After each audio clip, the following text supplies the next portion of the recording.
of mental health. Where are the warnings from the church? Hey guys, Britt here. Welcome to End Times Bible Prophecy.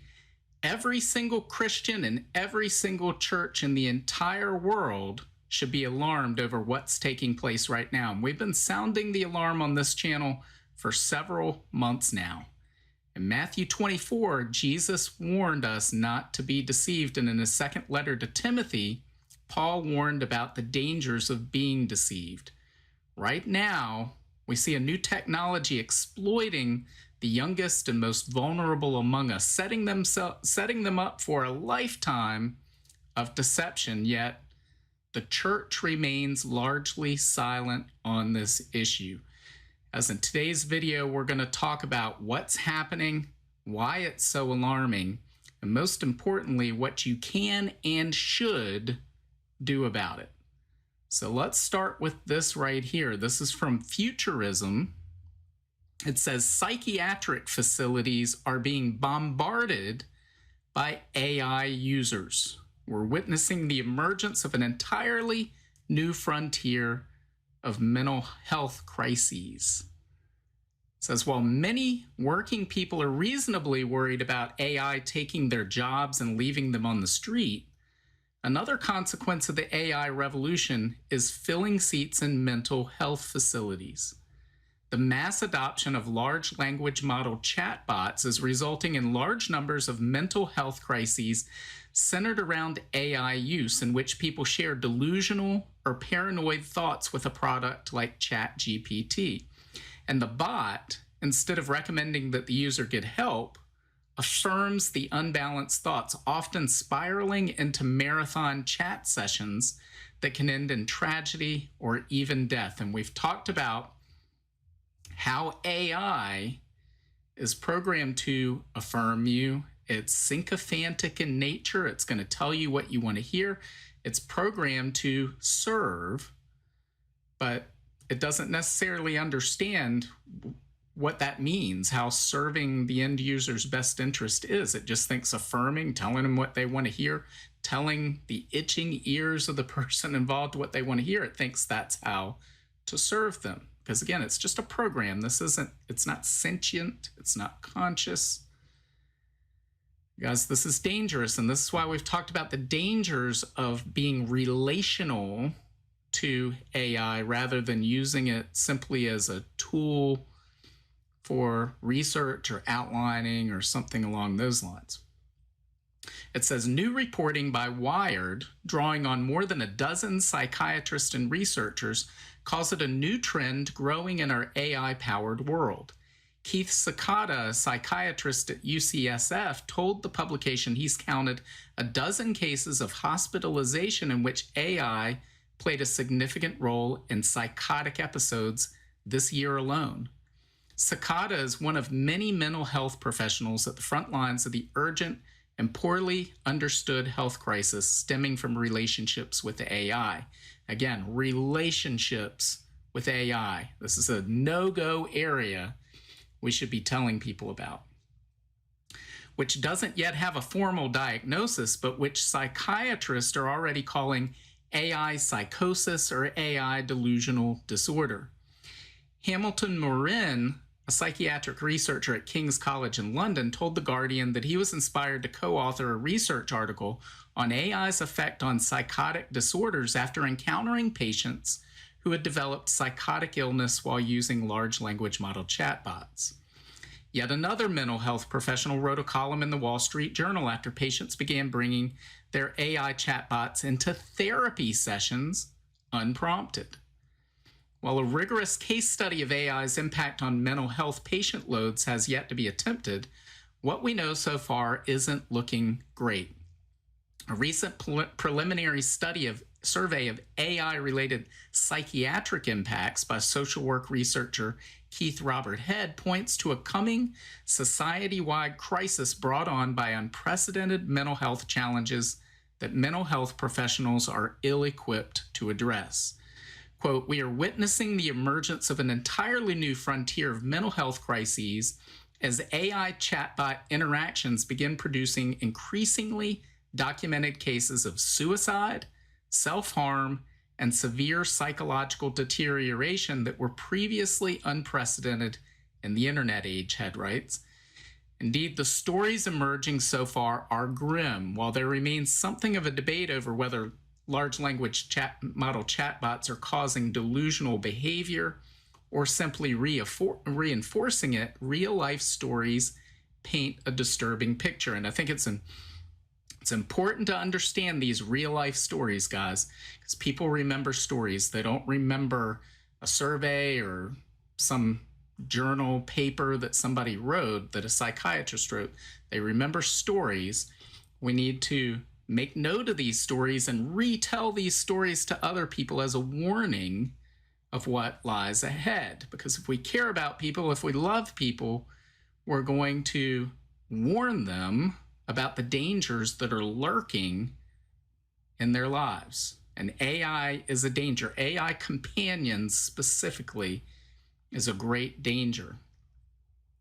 It says some involve people with a history of mental health problems who were managing their symptoms effectively before a chatbot entered their lives. In one case, a woman who had been treating her schizophrenia with medications for years became convinced convinced by ChatGPT that the diagnosis was a lie.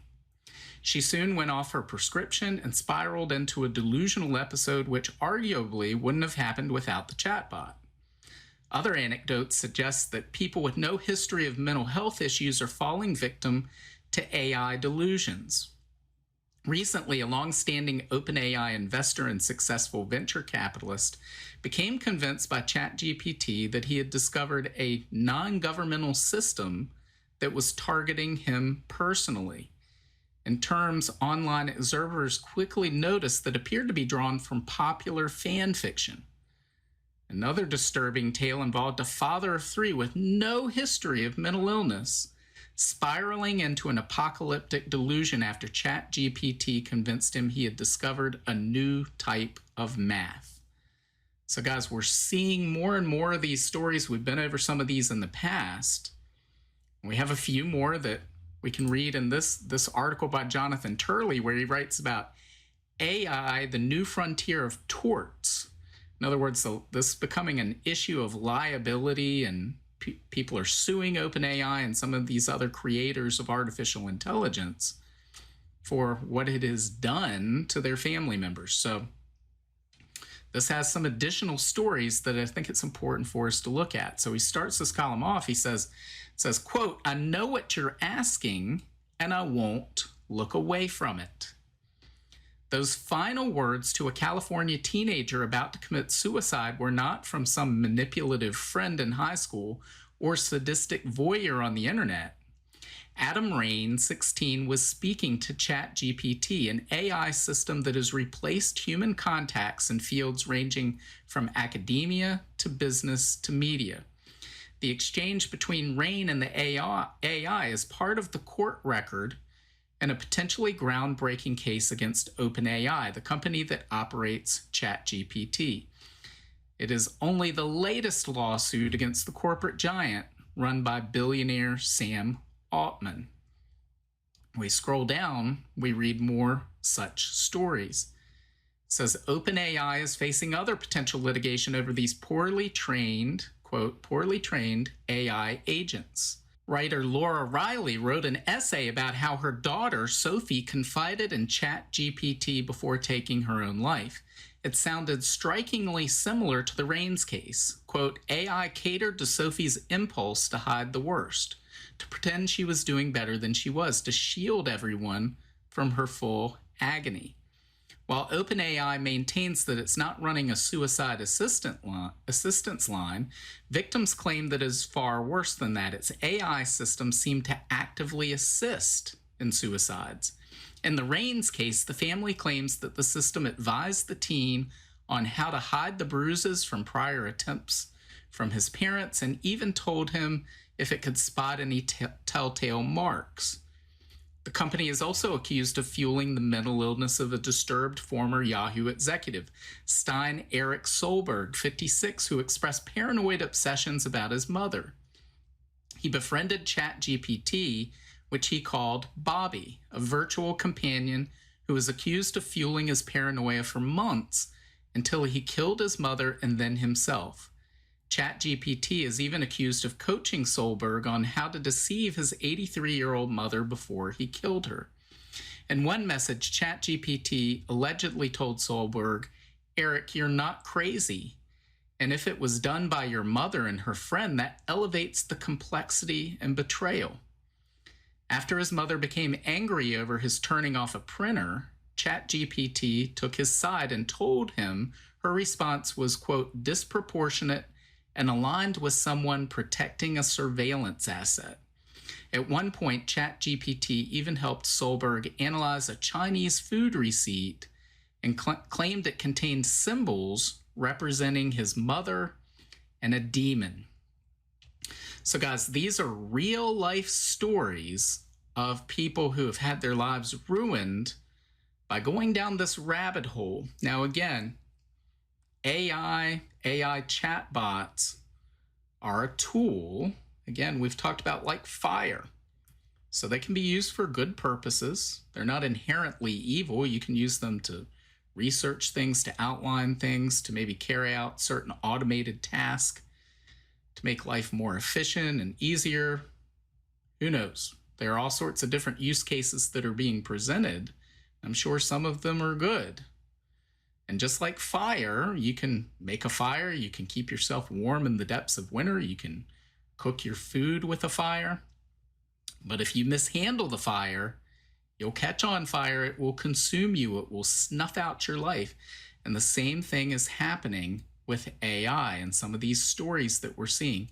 Guys, we need to be warning those around us about AI companions in particular.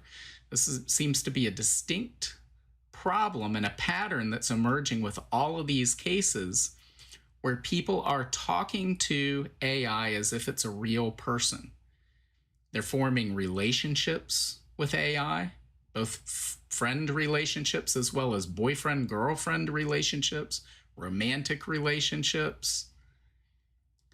They're going down these dark pathways. We're even seeing, we've looked at AI afterlife services where people have uploaded pictures, video, sound clips of deceased loved ones, and AI will create 3D avatars that look and sound and talk like that person's deceased loved one. Of course, this is a practice called necromancy. It's specifically called detestable in the eyes of the Lord in Deuteronomy chapter 18. So we're not to engage with talking to spirits of the dead. It's not something we should be doing, whether that's with a crystal ball in some dark lair or whether it's with AI on your phone or your laptop computer. These are practices you should stay away from, you should not engage in. Guys, the church needs to take the lead on this. We need to be warning people about this because these ads for AI companions are everywhere. They're all over social media.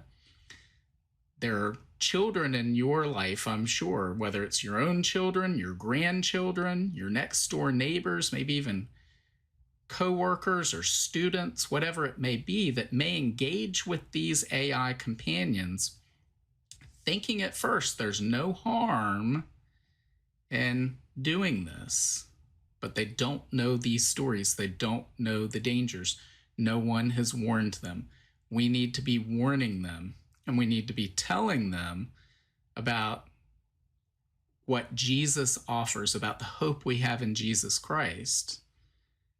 And we should be meeting together as a church, that you should not only have a relationship with Jesus Christ, but with other Christians who can guide you based on the Word of God and the truth that's found in the Bible. That's what all of these people who are engaging in these types of relationships with AI are looking for. They're looking for someone who cares.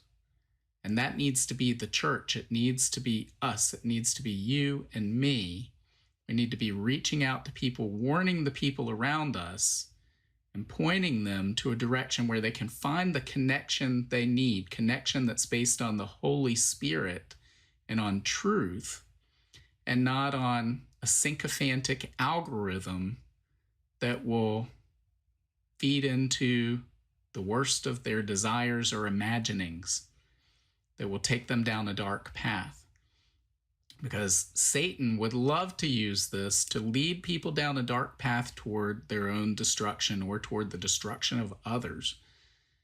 As this is a dangerous tool we've seen emerge in our modern day society, and too many people, they don't understand the implications of it yet. It's on us to be warning people, to be telling people. So make sure you're telling all the people around you about the dangers of AI companions. So guys, that's what I've got for today. Leave your comments below. Maybe a little delayed in responding to some of those comments because we are getting ready to head off. In fact, we're traveling today for the Victory in Jesus Prophecy Conference in Norman, Oklahoma. This is put on by Prophecy Watchers. So I'll be there. Hopefully we'll be able to see some of you there. It's Thursday through Sunday that this conference is going on. So there will probably be a delay. If you're sending me some messages, there might be a delay in me responding. The reason why is I'm at this conference. But if you're at that conference, please stop by and say hello. We can't wait to see you. So guys, let me know what you think. Leave your comments below, and God willing, I'll see you on Friday. Bye.